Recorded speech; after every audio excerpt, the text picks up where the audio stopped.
We're going to take this opportunity then to move on to our guest tonight, which is Sarah from Star House. And Sarah, I will turn it over to you. Yeah, thank you for having me. We were doing the tour of all the city and community councils and just telling folks about Star House and what we're the services that we offer and how they can benefit your neighborhoods. Star House is the only crisis nursery serving Ramsey County. And so there are other crisis nurseries, but they're not very accessible. We offer 5 beds on the weekends, Friday through Sunday, right now for children birth through 6 years old. And their families may be experiencing high levels of stress or real emergencies and crisis. We've had parents call from the hospital and say, "Hey, I need emergency surgery, but I have nobody for my kid." Or, we've had parents who, were struggling with substance use or domestic violence or just high amounts of stress. And then we have the parents who, hey, they don't have a Saturday babysitter, or, they had a Saturday babysitter and it got weird, or, so things like that. Safe place for them to go, for families who are already experiencing so many different types of adversity coming towards them. And those things are just increasing now. Birth through 6 years old. Families can call on Thursdays at 8 a.m. and leave a voicemail to get placement for Friday, and then we call them back Thursday afternoon to set an appointment. And then we intake on Friday and discharge on Sunday.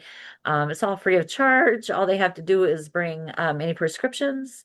And we have trauma-informed staff who are all have all needed this service as a child themselves or as a parent, as an adult, and who are definitely already a part of the communities these families come from. They work in the schools, around these kids. So we have some great professionals there. We've just moved to the Midway area. So this is our third place since we opened our doors in November 24. Unfortunately, the first location had mold, and the second one, our replacement location on move-in weekend flooded. So we weren't able to ever actually open there. So we've got a great place in the Midway area. And we're already seeing a great need. Our first weekend, we had 15 children presented. And then last weekend, I didn't do the numbers, but I would guess 10-ish, with some really high needs, some really, um, I've actually been taking some time to reflect on the variety of calls that I'm getting, and is people are really desperate, to find safe places for their children right now, and it's just some of the stories, and I'm not gonna, sell their hard times, but I don't know that, a lot of people could imagine the kinds of calls that I'm getting. And so really the need is out there. Even the best parent that sometimes has moments where they need to, hey, I need to step away from, this kid for a minute. It might get hairy, so I think myself included, has had moments where I've been like, I can't even be around the kid. My personal stress is too much. Or I had something going on where, I really didn't want to have to choose between choosing subpar childcare and my own issues, and so oftentimes these parents are stuck between, looking out for themselves or advancing, their families against not having a support system. And so, um, yeah, so we're really happy to be around. We've got great, staff and client and volunteer satisfaction ratings. And so, yeah, we're having a great time. What other questions? Most of our funding is from family foundations. We are trying to build our individual donors right now. Um, what else? We do offer other resources. So we do, give out pass-through donations that the community gives to us. I mean, they leave looking like they went on a shopping spree, with blankets and clothing and diapers and groceries. We are a food distribution site for the Sane Foundation. And so each family leaves with a whole box of food at the end of the weekend, just to kind of help them, hey, now they don't have to run to the grocery store, after, this restful weekend. We all know what it's like to, take a vacation and just return to the work that you left. So yeah, what questions can I answer? Oh, sorry, one more. We do have a pre-planned appointment process also. So if we do get calls from folks saying they need to plan an induction or they need to plan, minor surgery or to go to detox or something like that. Whereas we can, if we get a call with a client family, and they're already working with another agency that can verify this need, we can plan a stay up for up to 2 weeks in advance to plan for those kinds of things. And that can include, an exit plan, all kinds of things that, families might need to do. So yeah, any questions? Well, thank you so much, Sarah. Um, we'll open it up to questions to the floor, but before we do that, I think it's helpful for us to just know sometimes is there something that we can do to support your organization? Yeah, for sure. We'll always take, donations are at the top. We'll always take volunteers, group volunteers. There can always find yard work to do or, some corner to clean. We really pride ourselves on how well we keep the home. We'd never want a family to walk in and say, "Oh, I'm desperate, so I have to take this option." So we spend a lot of time making sure it looks nice. And then some of the other councils are writing letters of support for us, so we can combine those all into a nice packet and help to find some government funding. We are starting to find some, cracks to get into on the government funding, but since, no Woody and Ramsey counties, ever had a crisis nursery, there's, the impact isn't fully recognized yet, and the pot of money hasn't been recognized yet for us, but we are diverting a lot of families from CPS. We are helping families get through that last moment where they might be, getting a CPS case. And so in that way we are, lightening the load, and reducing the trauma in the family of asking for help, and so and on top of whatever trauma it is, the kids really come in and crash, they sleep so hard there. And so everybody in the family really needs it. So yeah, things like that. Donations, volunteers, and any kind of letter of support. For volunteers, we have virtual committees or in-person opportunities, and you can find all those on our website. Yeah. Thank you. Questions for the group? Sort of the breakdown of your clients. Are they how many are perhaps chronically stressed or unhoused, and how many are just sort of, or what percentage are just sort of working folks who might need a break from the kids? Yeah, I would say Um, we do it the initial contact on Thursday and we take a survey during that time. What is their reason? The majority say it's stress. But once we Mm. put them into our office is when they start revealing what those underlying things that they are not trustful to reveal other places. So I would say even the ones that are just saying they're stressed do have layers of, issues going on at home. And, oftentimes, a lot of these, parents are already in poverty. When we're in poverty, we lose our social supports, and, things like that. So, they often end up in this perfect storm where they have no family or they've come from generations of, hey, they didn't trust their mom, they're coming from something, or, they could be foster youth themselves that, didn't have those supports. So it kind of compounds, and this really offers them a chance to relax, and we can also go back, try some of our techniques on our kids, and then pass along some of those notes, at the end of the weekend and say, oh, yep, we saw Johnny throw an apple to, and here's what we did instead, and help them, to try to sustain them, until they need help again, or to get back on their feet. Now, this is a single family house in the neighborhood? It is. Yep. Gotcha.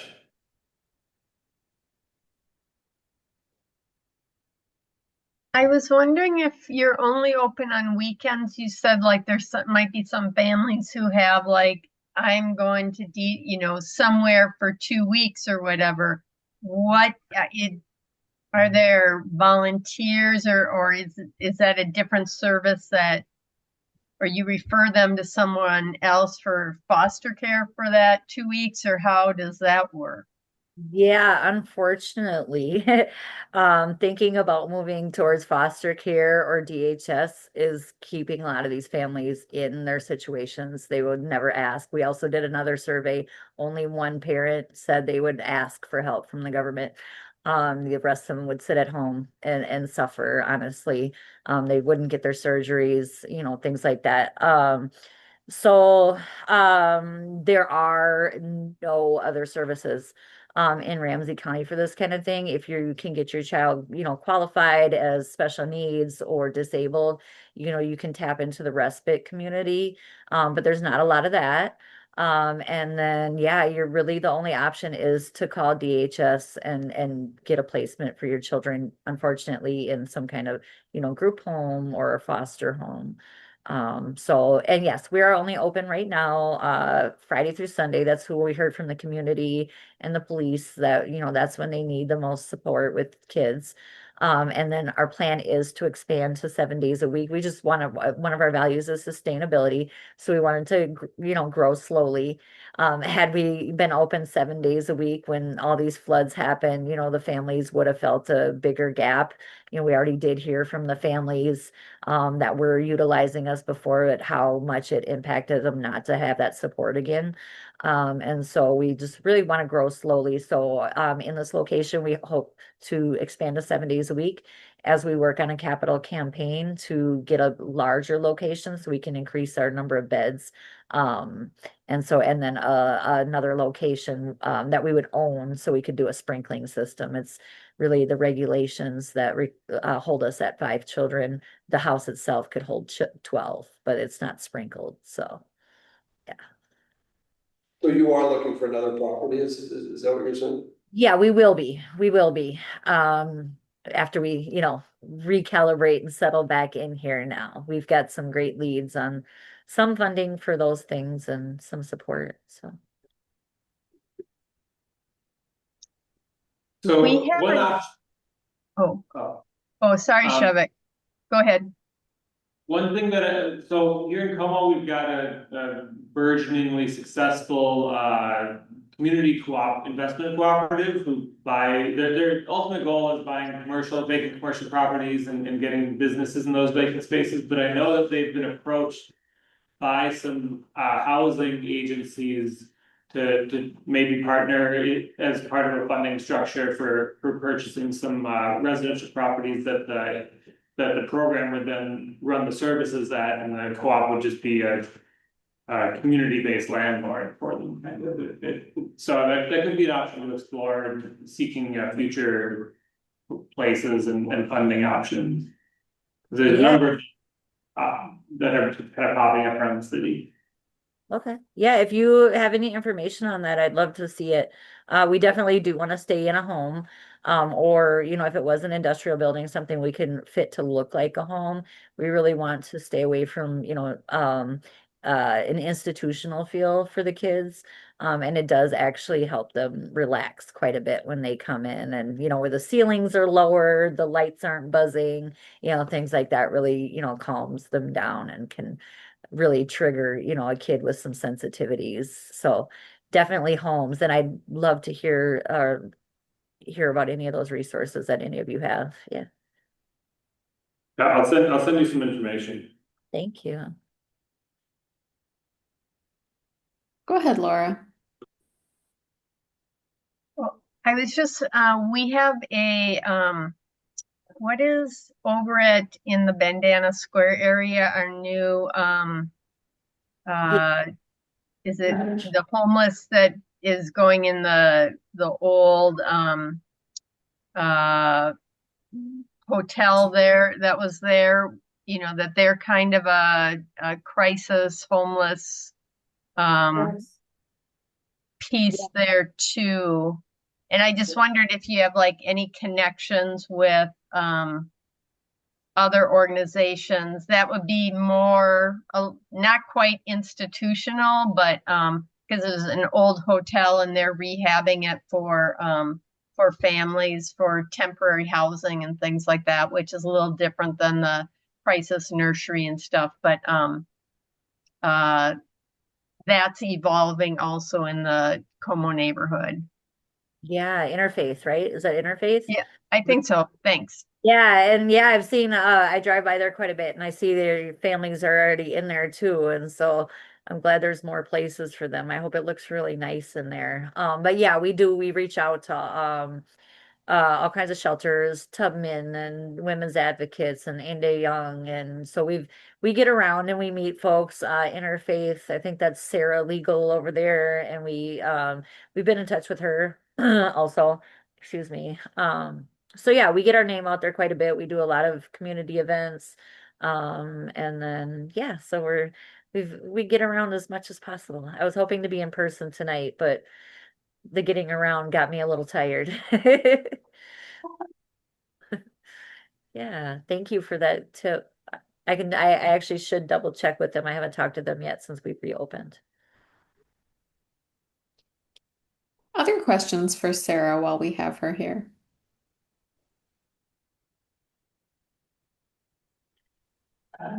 We have Haley in the community room, and Haley, so our community link only allows for chat, but you're welcome to put your questions in the chat, and we'll make sure they get asked.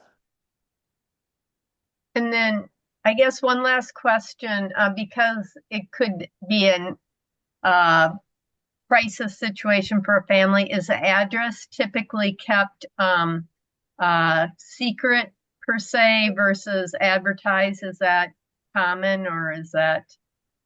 Yeah, correct. We don't publish our address anywhere. Our corporation isn't under our address. Yeah, none of it is referring to that address. You shouldn't be able to find us anywhere, hopefully, at our current address. You might be able to find my home, but you won't find the kids. So, and then too, a good point too is, if you have folks who are asking, we're not a government agency. They retain the rights to their children and we must have consent from the parent. So even if the police bring, a child to me, I'm at least going to have to get mom on a video call and see her face telling me that she's okay with this. And so can be no coercion. They have to freely and willingly admit their children. And that's always the sticking point. The first question that people are afraid of is this a government facility? And so